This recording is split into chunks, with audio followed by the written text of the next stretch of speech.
जैसी करनी वैसी भरनी। चालाक लोमड़ी और ईमानदार कबूतर।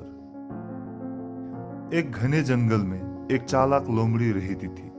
लोमड़ी को कभी किसी की मदद करने में यकीन नहीं था। वो हमेशा दूसरों को धोखा देकर अपना फायदा उठाती थी।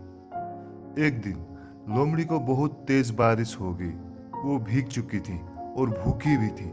पास ही एक पेड़ पर एक कबूतर बैठा हुआ था। लोमड़ी ने कबूतर से मदद मांगी। कबूतर एक ईमानदार पक्षी था। उसने लोमड़ी को अपने घोंसले में आने का आग्रह किया। लोमड़ी घोंसले में गई और आराम से सूखी। कबूतर ने उसे फल और कीड़े लाकर खिलाए। लोमड़ी पूरी तरह से स्वस्थ हो गई, लेकिन उसका लालच जागा। उसने सोचा कि कबूतर के घोंसले में ही रहकर उसके सारे दाने खा लेगी। लोमड़ी ने कबूतर को धोखा देने की योजना बनाई।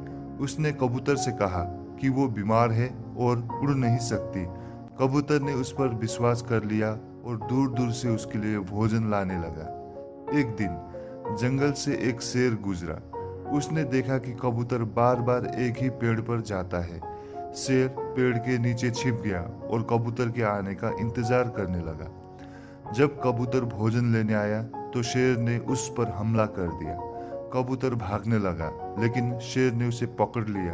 तभी पेड़ से लोमड़ी निकली और हंसने लगी। लेकिन लोमड़ी की खुशी ज्यादा देर नहीं टिकी। शेर ने लोमड़ी को देखा और उस पर भी हमला कर दिया। उसने सोचा कि लोमड़ी और कबूतर मिलकर कोई जाल बिछा रहे हैं। लोमड़ी को अपनी चालाकी की वजह से ही सजा मिली। जैसी करनी वैसी भरनी। दूसरों को धोखा देने से कभी फायदा नहीं होता।